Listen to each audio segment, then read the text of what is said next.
everybody. Welcome to Michelle's Inspiration Hour. And I hope that each inspirational story that we have on gives you a daily dose of hope. All right, so I'm so excited about our next guest. And I'm going to start it by introducing him by saying, let yourself off the hook. Join us on a transformative journey with Liam Naden, a renowned speaker, teacher, writer, and researcher, as he unravels the secret of true success in life. As a host, Liam shares his profound insights into utilizing the power of the human brain to overcome obstacles, achieve dreams, and liberate yourself from frustration, which I need to know. I need to know his secret, the keys to success. All right, let's go ahead and bring him on. Hello, hello. How are you doing? Hi, Michelle. I'm very well, thank you. Thank you very much for having me on your show. I'm really honored to be here. Oh, well, thank you. And we are honored to hear about your inspiration and about your journey that really found you where you are today. But the first question that I really want to ask you first, if somebody came to you and they're going, you know what? I need some inspiration this week. It can be over anything. What is your favorite words of inspiration? Do you mean a saying or an expression or Whatever you an feel, action? If you whatever want, you feel. okay, Yeah. if you want some instant inspiration, here's the thing. Switch off your thoughts and look around you and spend 10 minutes really noticing what's going on. Now, ideally, you do it in nature. So maybe go outside and sit in the park or just walk around. But even if you're in your home or in your office, if you really stop this overactive thinking brain and start seeing what's really going on around you and inside you, you're going to see something quite profound, and that in itself can inspire you for the rest of your life. Just actually observing what this world that we live in actually is, and it's different from what we think it is. Absolutely, the brain clutter that we always have, and I love that inspiration message. So let's talk about your journey. And it's so interesting because whenever I went to your website, I saw ocean and I saw ocean and I saw more ocean. So you can tell that you are the ocean guy. And that's probably where your soul needs to be. So, kind of tell us about where you come from and what really got you on the journey that you are on today. Okay, well, the reason for the ocean is I've just finished 8 years of sailing around Europe on my own Oh my boat. gosh. In fact, three boats. We had three boats, not all at once. Um, and that was never, funnily enough, that was never a goal or a dream or something I'd always thought about. But how did it happen? That's what I wonder, because it was an amazing experience. As I say, we visited 15 countries, my partner and I, and just it was such a wonderful experience where you just wake up in the morning and whether you decide to go to the next port or you stay where you are or you're anchored in a beautiful bay, whether it's in the Greek islands or in Norway or Sweden or any of the countries in between. So how I got to that point of being able to really, what people would say, live my dream, just sailing around the world, if you like, spending 8 years doing it. How I started out, and really this is the basis of what I teach now about how your brain works, but probably for most of my life, I was like probably what most of your listeners or many of your listeners are like, and that is, I wanted to know the secrets to success. I wanted to know, how can I have the best life possible? How can I be really happy and successful and, live a great life? I didn't want to just be mediocre and, wake up in the morning dreading my life and just thinking, oh, is this all there is? So I did a lot of things. I started off in a religious family, and my upbringing was in a religious family. And, I looked there for the answers first, and there were answers there. And the answer I found in religion was, if you want to be happy and successful, you just pray to God. You ask God for what you want, and God will give it to you. So I really tried that. And I remember when I was about 10 or 11, I thought, I'm going to test God on this one and see if it actually works. And I went to early morning mass every day in the middle of winter for a month, asking God that I could win a competition at school. I thought, if this works, I'm going to really try to see if it works. Well, I didn't win the competition. And I noticed that my parents, my teachers, the people around me, even though they were saying this is how you become happy and successful, that you pray to God and God will give you whatever you ask for, they weren't really any happier or more successful than anyone else that I knew either. So I thought, well, maybe that's not the answer, and it didn't really work for me. So I tried a whole lot of different things. I was then told you should get an education. So I went to university and studied music actually for about 7 years, and really enjoyed it, became highly knowledgeable. But again, my professors and other people, they weren't any happier or more successful despite all the knowledge they had. And then someone said, well, you should have your own business. So I got into my own business, and I've had, at last count, about 18 different businesses in my life. And because I was led to believe, well, if you want to be happy, make a lot of money, have your own business, you'll have freedom, you'll be able to do all the things you want to do. And that certainly did happen for me, but I also ended up with a lot of stress and problems in my life as well. And I came to believe that problems and stress, they're just a natural part of being successful. You have to learn to overcome your problems. You're going to have problems. Now, I've since discovered that none of that's true, actually. But at the time, I thought that's what it was all about. And at the same time, I was doing all sorts of seminars and reading books on motivation, personal development, spirituality, self-help. I was going to seminars all around the world. I was doing courses. I was listening to tapes to reprogram my subconscious mind and change my beliefs and set goals and do all these sorts of things. So I thought, well, I'm pretty successful, but why don't I feel successful? There's something missing. I still feel stressed. There's still problems that keep showing up in my life, and I still don't really feel I've quite got the handle on being in control of my life and getting what I'm really looking for, which is that sense of fulfillment and inner happiness.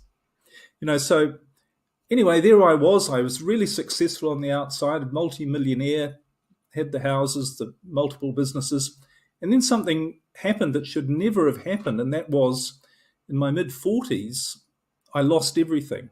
I literally became homeless and penniless. I had nothing, and I had to move and back and live with my elderly mother and sleep on the sofa in her living room. I had no friends, no prospects. Everything was gone. And a couple of questions came to my mind during that time. The first was, why has this happened to me? Because I know how to create success. I know about goal setting, motivation, having the right thoughts, doing the right things, getting all this information, trying all of these different things. I knew how to do that, but it wasn't on my goals list to lose everything and become homeless. So that puzzled me. And the other thing that really puzzled me was the question I kept asking myself was, well, what do I do now? I have no clue. And I literally had no idea on how I was going to get myself out of the situation because I had nothing. I was in a town that I'd never lived in, where my mother lived. So I had no friends or no contacts or anything like that. So anyway, what happened? I got through that experience. And then I started to rebuild my life, and I attracted a much healthier love relationship than I'd ever had before. So that was going really well. And I was starting to set up new businesses and do things that I really enjoyed. And one of the things, and live some dreams that I actually never realized that I had, one of which was to sail around the world on my own yacht for 8 years, it turned out. So what I wanted to know, I remember once thinking, what's going on here? Because it was very different, this new experience. My old experience was about chasing after success, always looking for the bigger goal, struggle, stress, dealing with problems, trying to gather more information and figure out what I should do, and constantly living with stress and problems. But now my life, on the other side, if you like, it was almost like success was chasing me, because I was no longer struggling and going after things. People were coming to me with ideas. Things were happening in my life. And I was coming up with new ideas, and there were new situations, things that I'd never thought about, but it all worked really well. And although I was working really hard, and of course still am, I was enjoying things. and there weren't the problems and the stress. Things were actually working in a much more flowing and easier way. So I thought, I need to figure out what's different. What am I doing that's different? Because I want to make sure I keep doing it. And the thing that I realized when I started to back engineer what I was doing, and in fact, by this stage, I was also doing a lot of marriage and relationships work, helping people with their marriage problems. And I found that there were patterns of behavior as well, that people were doing things in a certain way that made them succeed in what they were trying to achieve. And other people were trying to succeed and they weren't getting there. And I thought, what's the difference? And what I discovered was, for myself, what I was doing differently and what other people were doing differently had nothing to do with the amount of information that people had. It had nothing to do with the amount of motivation that people had, or myself. Didn't depend on how hard they tried, didn't depend on how much they prayed. There was something else at work. And what I realized was, when I really analyzed everything, I thought, the one thing I've been missing here all of these years, and that I hear very little, I've never really heard anything about, is that we actually live in a world where we're governed by natural laws. We are physical, biological beings. And if we don't think the laws of nature run everything, then just try walking out a 10-story building and thinking that you're going to go up in the air. You can be motivated, you can pray, you can believe, but you're going to go down, because the law of gravity is going to determine what happens to you in your life. And when I started to study this more and more, I realized there's actually nature, all of natural life is set up and designed with certain laws as well. And the most important one is, we all have a biological purpose. Every living thing has a biological purpose, and that purpose is to survive. Everything is wired to survive. And that means that everything is also wired to be the best that it can be, because when it is its most successful, we're talking about all organisms, all living things, including us, when every living thing, or when a living thing is at its best and most successful, that gives it the best chance for survival. So we're actually all literally wired biologically to be successful. And the reason we're not, the reason why most people, because if you were to ask most people, well, are you being the best that you can be? Do you feel that you're successful? Or do you have problems? And most people would say, no, they didn't feel that they were the best that they could be, and that they did have problems. Well, there's only one reason for that, that somehow you're not going with the natural law or the natural way of things, that the way they actually are. And Mhm. that's really the basis of what I teach now. So, why do you think people fight against that? The natural law. Why do we fight about it and go, no, I'm not ready yet. I'm going to go this direction, when they should know that they need to go a different way?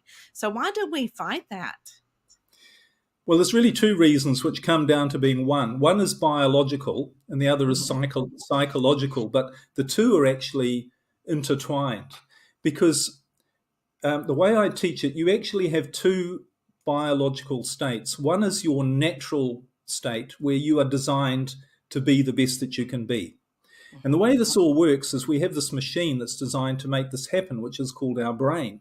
The brain is literally, every living thing has a brain, and all the brain is a machine designed to ensure that that organism is the best that it can be, so that it has the greatest chance for survival.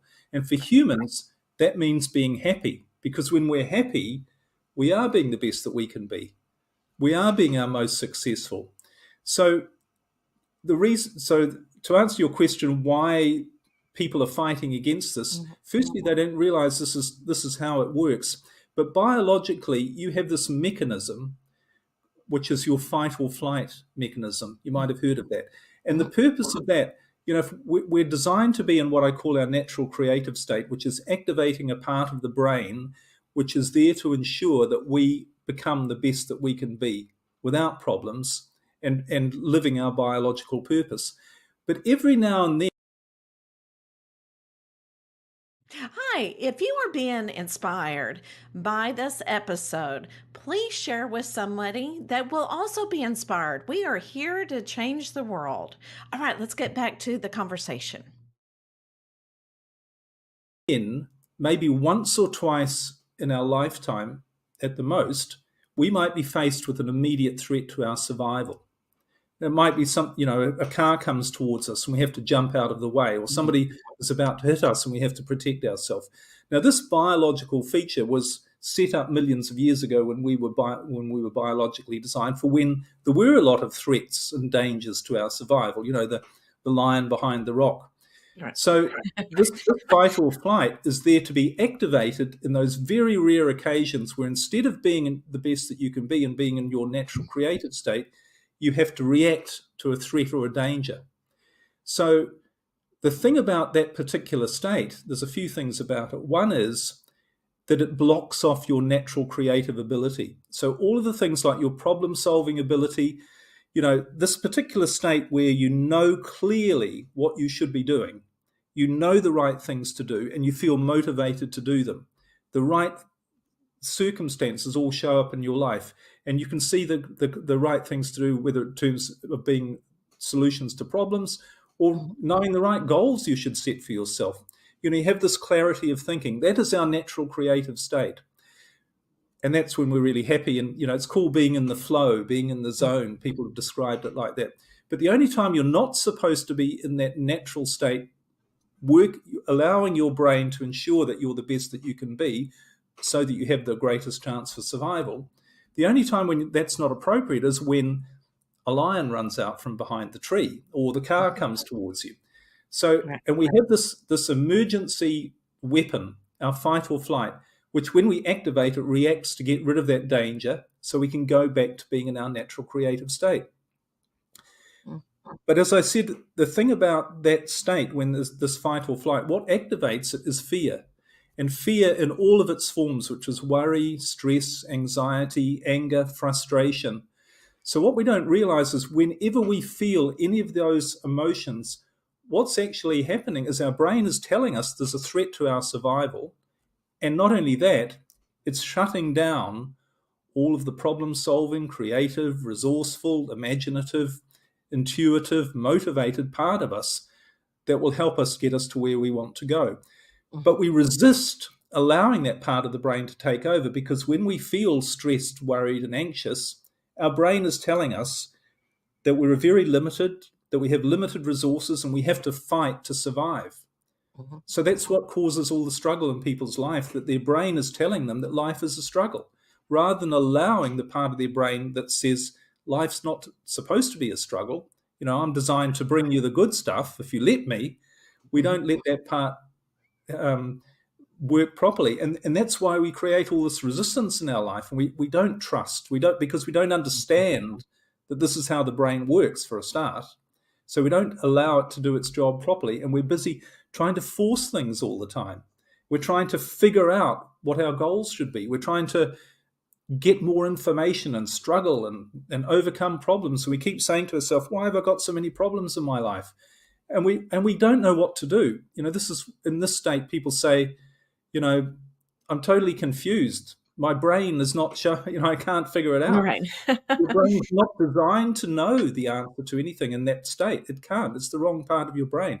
It's designed to shut down all of your awareness, so you run away from the lion, or you fight off the attacker. So we resist all this because we're using the wrong part of our brain, which is keeping us stuck. And that's why I say you need to let yourself off the hook, which is to get unstuck and stop using that part of your brain and expecting that if you think that when you're stressed, frustrated, and angry and worried and afraid, if you think you're going to be able to get your life working right, you just never will. All you do is create this endless cycle of problems in your life and frustration, because you're using a part of your brain that's not designed to ever get you to create the right life for you. And oh my gosh, wonderful, wonderful information. I love that. And and I love how you described, get yourself off the hook, because I was going to ask you why you came up with that phrase. But I always hear that we are the product of our environment. So whenever we're younger, we have all of these environmental situations going on. And I think that's where, like you said, a lot of fear comes into because of the situation. And we also learn, we get programmed on what is right and wrong. So, how do you tell people to get that state of mind to change? Because it sounded like you changed as well when you lost everything. It's almost like you got reprogrammed and said, okay, I'm going to restart.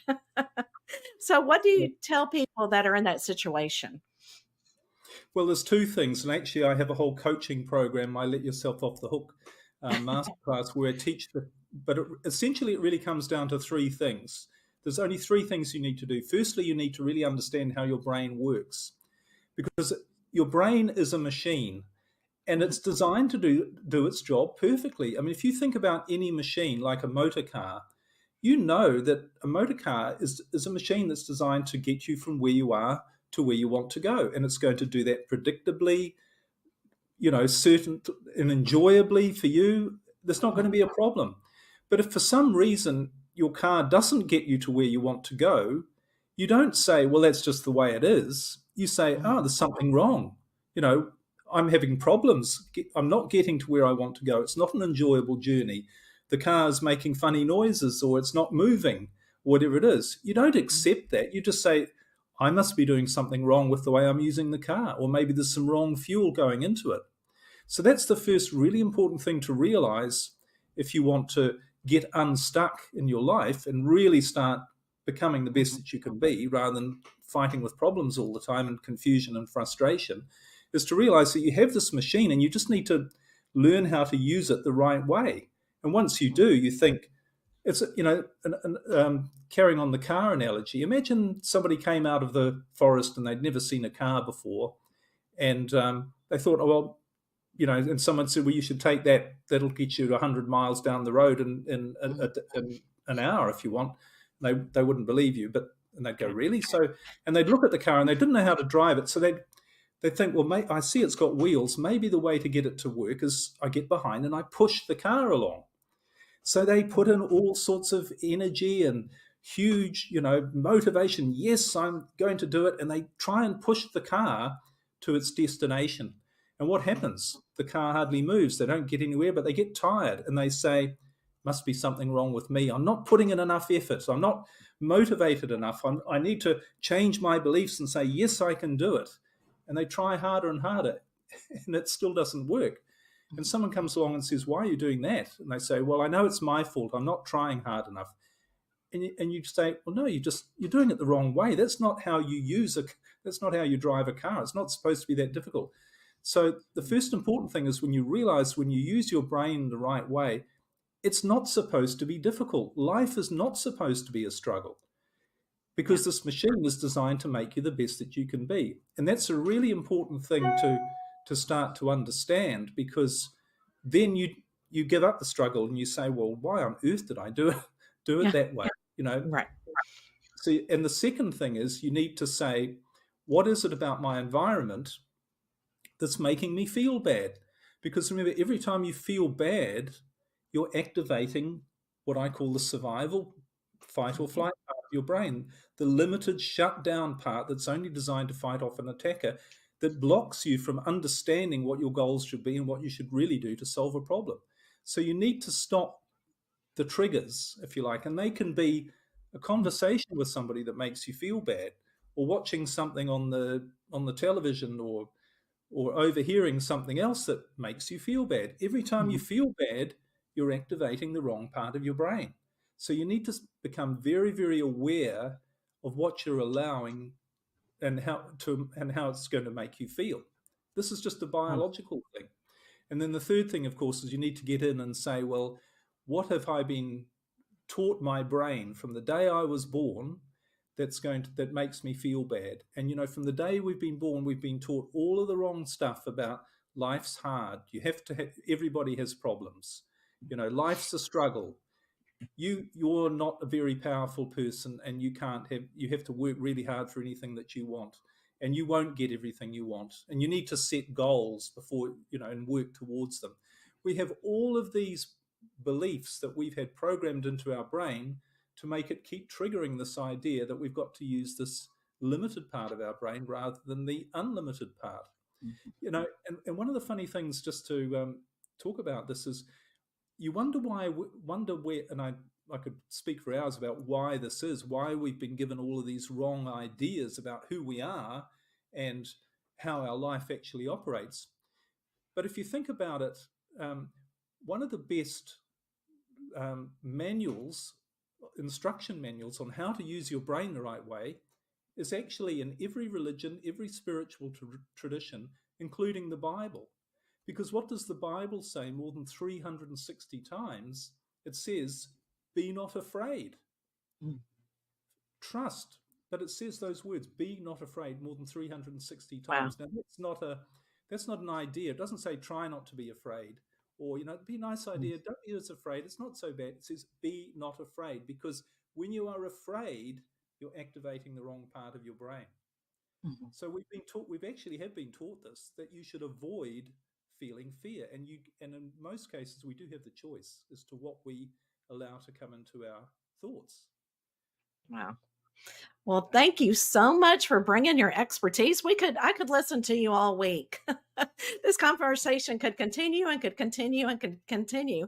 And I know that you offer other services and you've got podcasts, and it's like, wow, you are just, a man with so much knowledge that's really going to help people. And I think, the overall, what I'm really hearing too, is that you need to become self-aware and be your best advocate. I mean, take action and really know what you need to do, and reach out to people like you, like a coach that knows how to get you where you need to go, because sometimes you need that third party to say, hey, I can help you here.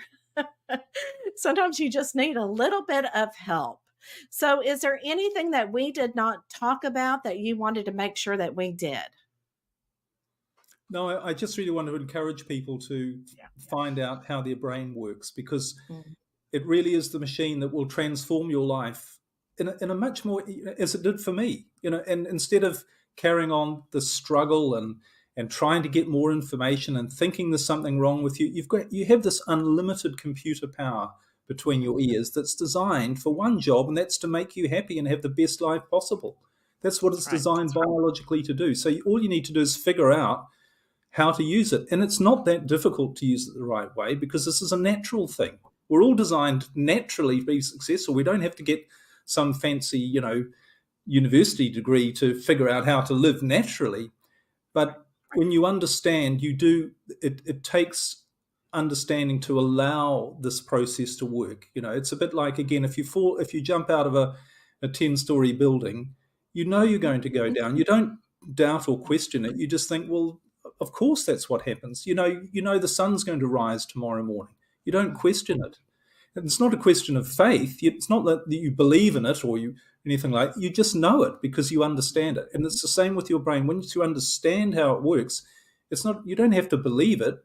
You just know that's the way it works. And that's what really created such a transformation in my life, and what I help other people with as well, is just this new awareness of how things actually are. Yeah. Yeah. Were you ready for the last question? Bring it on. Okay. All right, let's do it. Okay. I'm going to spin it. See what it comes up with. Oh.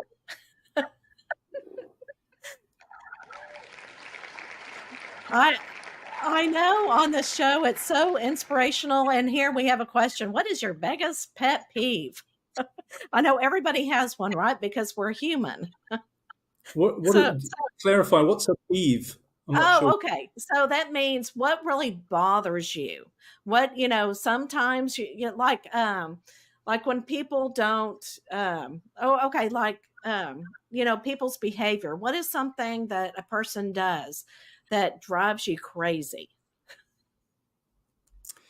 Well, I'd like to think I've trained myself not to let anything drive me crazy, because if something drives you crazy, it's not actually about what is happening. It's about what you think it means. And I think maybe my pet peeve is people thinking things should be different to the way they are. People keep having this idea that, this world, we live in a world that isn't perfect and has all these problems, and there's all this confusion and chaos, and there's all these, and we live in this uncertain world. Yeah. Nothing is further from the truth. We live in the most amazingly perfect world. But if you're going to use your survival fight or flight brain, of course it's going to look confused.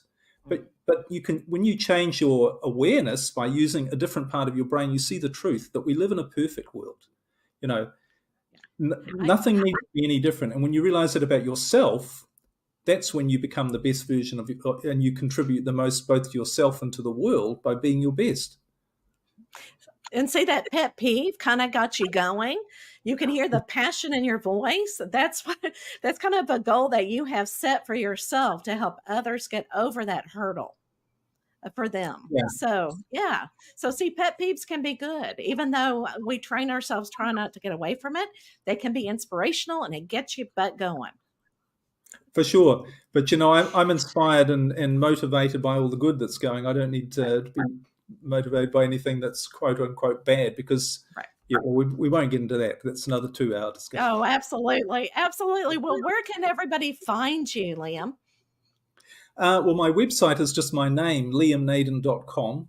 And I've actually just launched a new podcast called the Let Yourself Off the Hook podcast, which goes into a lot more detail about this. And I also have a free mini course on my website, which is called How to Unlock Your Success Brain, how to unlock this part of your brain that brings you what you really want and gives you a successful life, rather than you having to struggle using the wrong part of your brain. So all of this is plenty of stuff on my website, just liamnaden.com. So do you ever take a vacation where you're not doing anything? Or is that not you? Sailing around the world for 8 years, is that a vacation? I don't know. Well, it depends on if you do something like work or do podcast or write a book. That's not really vacationing, but it's on perspective, right? Well, the thing is, I don't think we're designed to separate our life into work and good and bad. Everything's good. And when you start using your creative brain, you're going to be finding you're doing the things that you love, and that's going to be your work. So I don't have set hours, for instance. Sometimes my partner who works with me, we might be working at 10 o'clock on a Saturday night. Often my podcasts, and I've written a lot of books and done a lot of stuff, and I come up with an idea and I'll just get up and it'll all just come out perfectly. Whereas if I was to sit down and say, right, well, I'm in my work week, so I need to do that. I don't think that's the way the human brain naturally works anyway. And when you live an inspired life, being the best that you can be, or using this part of your brain, you do the right things at the right time. And sometimes they're lying on a beach, and sometimes it's working at 10 o'clock on a Saturday night. So I don't really have this sort of, and I travel permanently. I haven't lived anywhere for more than 12 years. My partner and I, we just travel, and we don't make any plans, set any goals, and it's amazing how productive you get when you're like that. Right. Oh, absolutely. Absolutely. Well, Liam, thank you. And I'm going to say this one more time. Let yourself off the hook. And I'm going to leave you guys with that, and I will see you soon.